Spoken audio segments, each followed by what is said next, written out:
Welcome to the WebMD Health Discovered podcast. I'm Dr. Neha Pathak, WebMD's Chief Physician Editor for Health and Lifestyle Medicine. If you're listening to this podcast right now, I'm going to bet that your email is open, maybe your phone is ringing or a text is coming through, and there's probably a streaming show paused somewhere in the background, or maybe it's even running. And you're not alone. Many of us reach to our phones first thing in the morning before we've even opened our eyes. And we spend our days bouncing between devices, inboxes, apps. And at night, we find ourselves falling asleep to doom scrolling longer than we'd like to admit, and maybe even binge watching shows, even though we're exhausted. And constantly being on doesn't just drain our energy, it rewires our brains. And it blurs the lines between what's urgent and what's unimportant.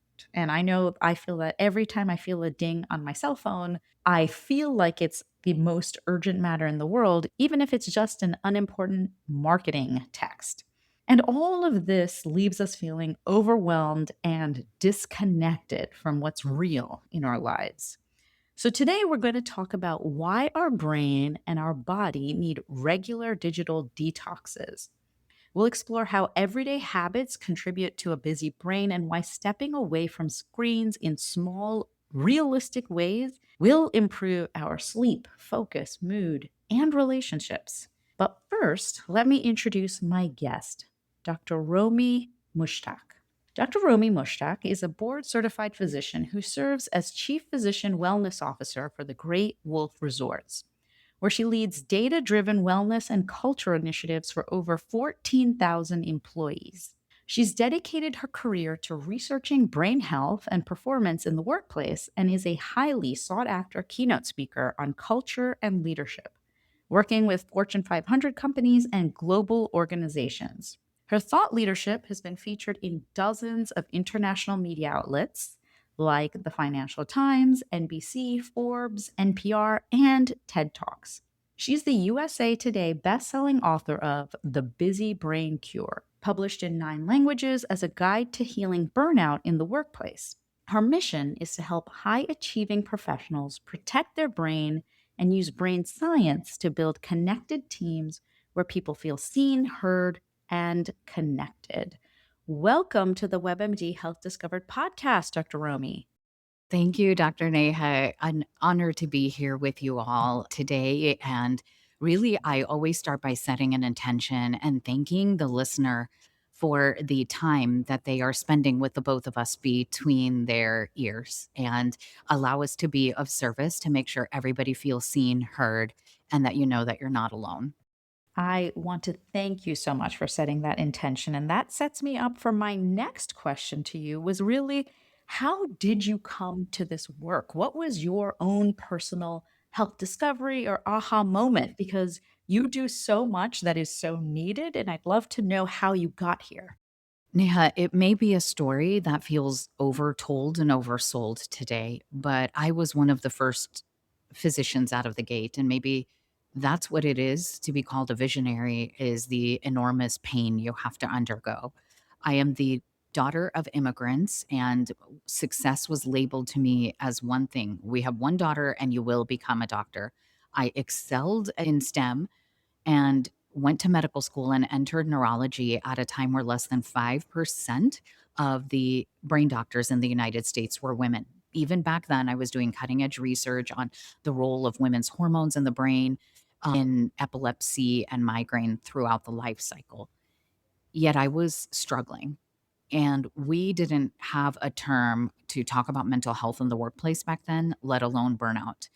And chronic stress can cause physical disease, and chronic stress can kill you. And it nearly killed me, and I should know better. I'm a brain doctor. In 2010, I ended up in life saving surgery. And when I woke up in the surgical ICU, I wasn't worried what the cardiothoracic surgeon was going to say to me.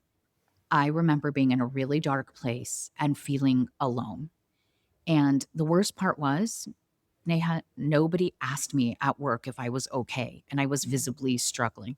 And today that fuels my mission as the CEO and founder of the Brain Shift Institute and as a chief wellness officer that I believe Everyone should feel seen, heard, and no one should feel alone at work. Wow, what a powerful story. And I want to thank you so much for sharing that with us, with all of us that are listening. So powerful and such an important discussion that we're having today. So I'd like to kind of narrow us into one piece of that burnout that comes from this feeling of always needing to be on. I think a lot of times we think about social media use, smartphones, digital detoxes necessary because a lot of what we're doing outside of work. But if we think about what our modern work environments look like, it is being in front of a screen, being accessible at all hours, having emails that come to us all the time because of smartphones. So for people like me that grew up without a lot of this early in my formative years, today's world of modern technology, all the apps, all the ways that everyone can stay connected really makes me feel overwhelmed and constantly like I have to be on. So, what is this doing to our brains?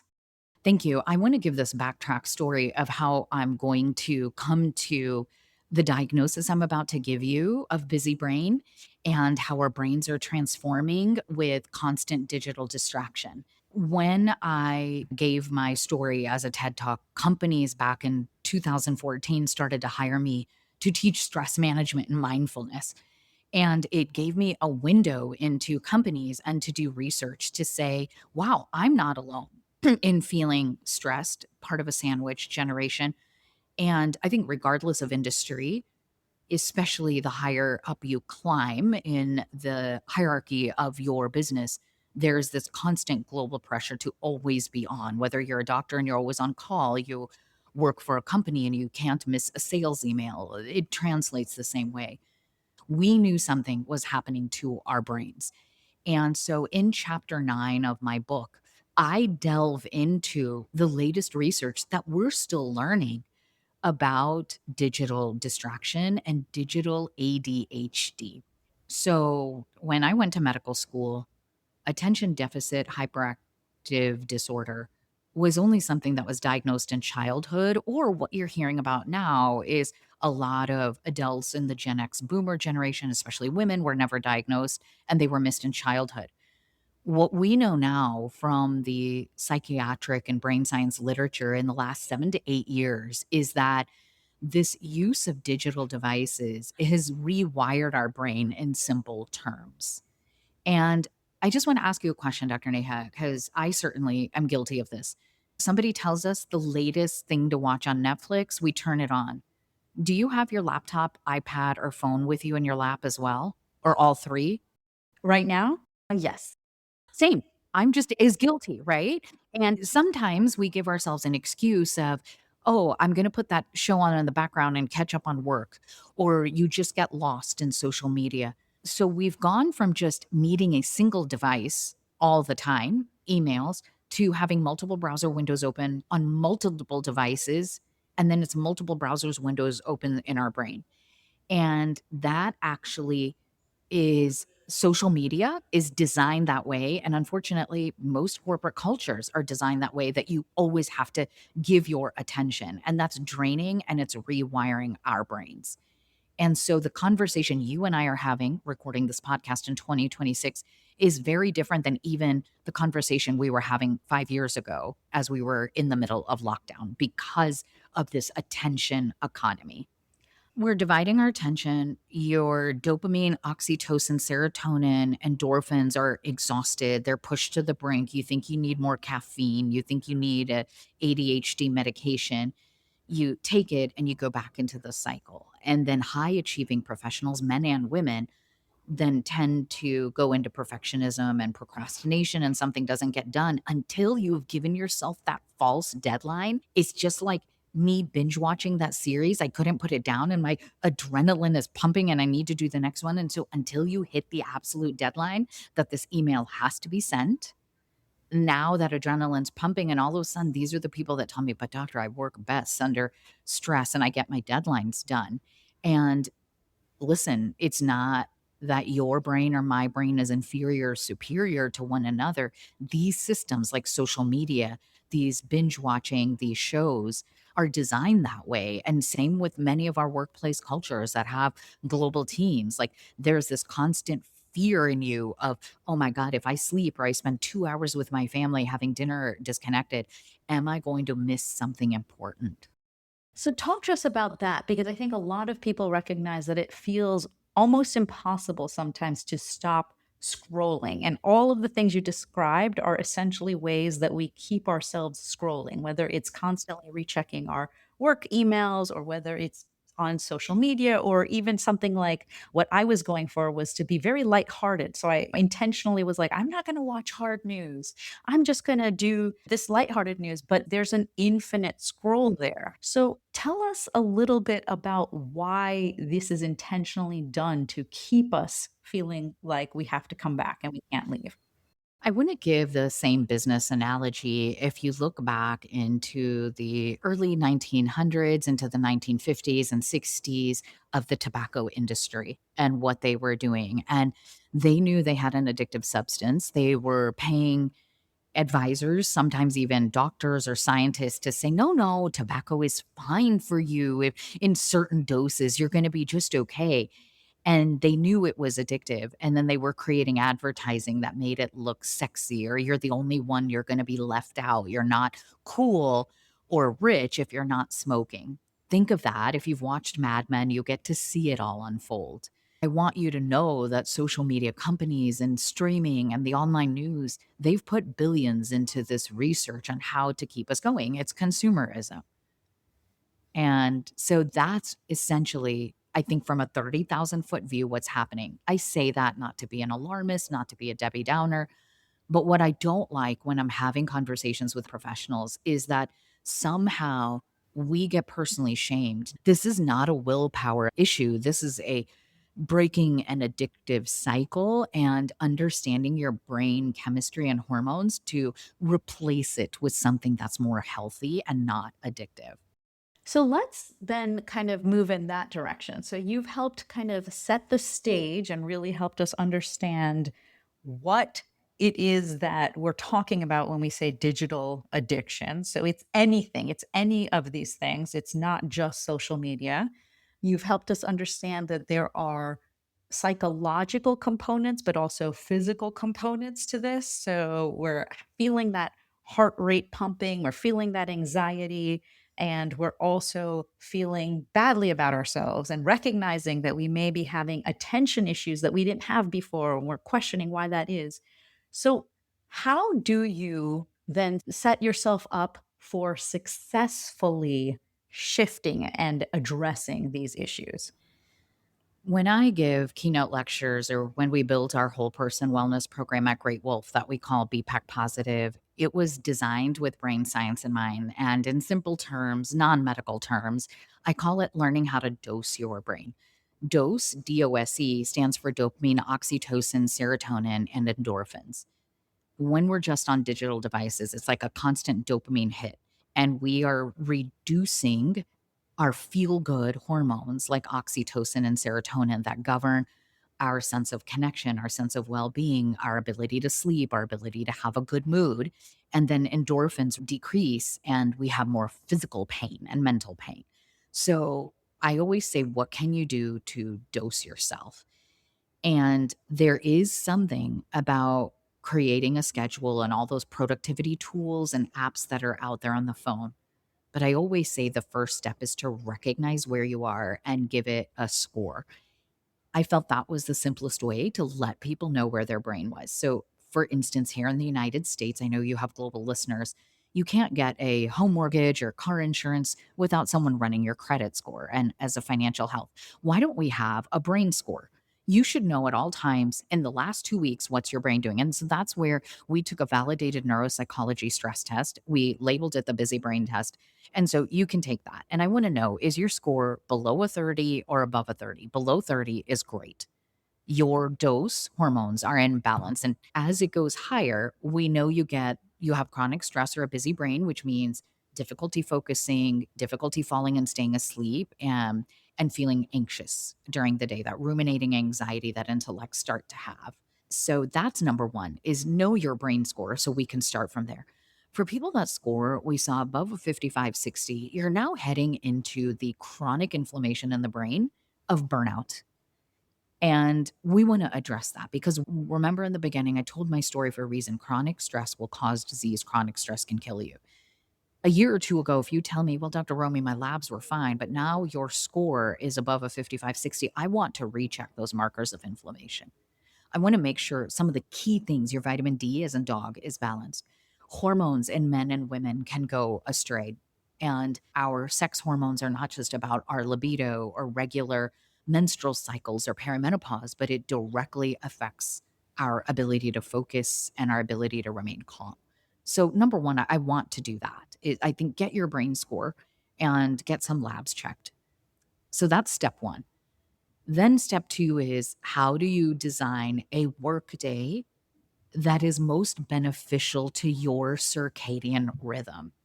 And it's a big field of neural wellness that's going on right now. And this is critical. In an age of AI where we can't disconnect and AI is, quote, doing the thinking for us, we have to protect our brain at work. And this is a more difficult topic, Neha, but I really want to say this is it has to start from the top. So if you are a leader and or a founder listening to this, you have to model this for the rest of your organization. So if you're that boss that on vacation you're still logging on to team meetings, you're still responding to emails and making sure people email you, you've just set a toxic culture. So I think step 1, know your brain score. Step 2, it has to be a culture change within your organization. And then we can talk about what to do in real life. So, talk to us about that piece of setting yourself up for success. And you mentioned earlier that you have this 30-minute start of the day routine that really sets you up. So, tell us a little bit about that. I want to break it up into something simple that we've been testing inside our company at Great Wolf Resorts. It's called the 333 brain reset method. And that to restore our dose, our dopamine, oxytocin, serotonin, endorphins, 3 minutes, 30 minutes, and then 3 hours. It's like breaking that addiction cycle. Can I put my phone down for 3 minutes and make contact with another human being? Ask them, how are you feeling today? We have like stretching exercises we do. Do a stretch break, put on a song that uplifts you, that naturally elevates and sustains dopamine, oxytocin, serotonin. And all of a sudden, the procrastination starts to dimmer a little bit. Then we build into 30-minute breaks. And those key things are movement, nature, and social connection, ideally. You hear a theme. I'm trying to get people to socially connect again and disconnect. And then 3 hours is the ultimate goal that ideally once a day, but in most worlds, we can't do that twice a week. Could you have a 3-hour break where you have minimum or no digital device use? You are cooking and eating a meal with your family. You are all going for a hike or a bike ride in the outdoors. You're raking leaves in your backyard. You're planting your herb garden. Understand that fear to check social media, your text messages will come. Honor it. Say, I'm going to give myself 30 seconds and then make sure there's no emergency and put it down if you need to, right? Because people have kids, we have elderly parents, we want to make sure they didn't text us and something's wrong, but have those regular breaks. And that's how we break the addiction cycle. My 30 minutes is in the morning. I know my day varies every day. I don't know if I'm getting on a flight to a different city, how many meetings or interviews I have, what I'm doing. And so we actually put it, my chief of staff, on my calendar that first 30 minutes of the morning. I have an old fashioned alarm clock and I don't pick up the phone. And 30 minutes in the morning is to hydrate, pray, and meditate.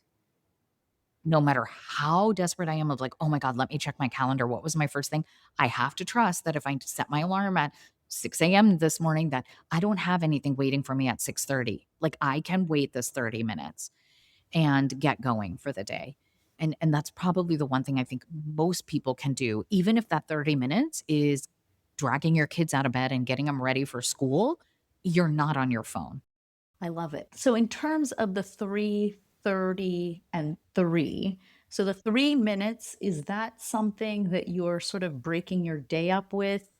Yes. Ideally, we know for people that have a desk job, You're sitting in front of multiple digital devices. You need to, what I say, get up from the scene of the crime. Your brain sees your office desk, your mobile phone as a crime scene. Put it down, get away, and do something different. And we want to foster human connection. The average age of our employee at Great Wolf is 19 years old. Our lifeguards and retail, they have grown up with digital devices. So we are trying to teach them, when you have a break, don't go to your phone, go to another human being. And we're actually training our supervisors and managers on empathetic listening and how to foster these fun social connections. I love what you're saying, and I love that this is being done in community at the workplace because I think it kind of speaks to what you said earlier, which is that not only is there sort of this internal addiction that happens, and that's meant to happen, as you really explained to us in a very concise way, but there's also this external piece where it feels like everyone else is doing it. Everyone else is on social media, or everyone else is looking at their phone, or everyone else has a smartphone. So now I'm really thinking about that population that you're talking about, the young people, the children in our lives. So talk a little bit about how you can start instituting some of these changes if you're not in a workplace culture where this already exists. I mean, I'm responsible for leading myself. You're responsible for leading yourself. And our children follow our actions, not our words. And I can't tell you how many parents have this conversation with me, yet they're also scrolling on social media, online shopping, and all of that, right? And that's where you put your attention, it grows. And that's what the energy you're having in the household. So we have to lead our children, whether they are in our home, whether they're our nieces and nephews, our grandchildren, the children at work and in school. And we need to be the change we want to see in the world. I think there is a big analog life movement going on social media. I live in downtown Chicago now, and I see more and more local coffee shops have board games, and I see people actually using them. I think that's the world we need to go back in. Like, my wish is that we make public libraries the coolest place to hang out again and pick up physical books for the introverts that are out there like me. And I know that is what's going to be key. And we have to start by leading ourselves. And it's not perfect. Give yourself grace and then start over again, because you're like, okay, in the next hour, I'm going to start with 3 minutes again. And if you missed your 30-minute window when you get up or before you go to bed, put a 30-minute window in the middle of the day. I did that yesterday. I took an hour and a half to do food prep in the middle of the day. I knew I'd be too tired at the end of the day, and I was working pretty late. And it was just wonderful. So now I have healthy food to eat all week. I love what you said about setting ourselves up for a digital detox in a very manageable, controlled way so it doesn't feel overwhelming. We also talked about some of the health risks from being overstimulated and stressed out and living in this digital world. What does the research tell us about the health benefits of stepping away? There's a twofold prong here. Is number one, if we step away and we connect with other humans, which is the goal, we know that social isolation or loneliness is the number one risk factor for heart disease, depression, cancer, you name it. Even more so now than metabolic syndrome. And in fact, that social isolation increases your risk for the risk factors for metabolic syndrome. So that's one aspect of disconnecting to reconnect to other humans. But then let's also just talk about my individual brain or your individual brain. Is when we start with the 333 method and we cure the busy brain and balance our hormones again. What we found in our literature in studying 17,000 brains was that the three most things people were suffering with was insomnia, difficulty falling and staying asleep, difficulty focusing during the day, and the ability to remain calm and not get anxious or have procrastination.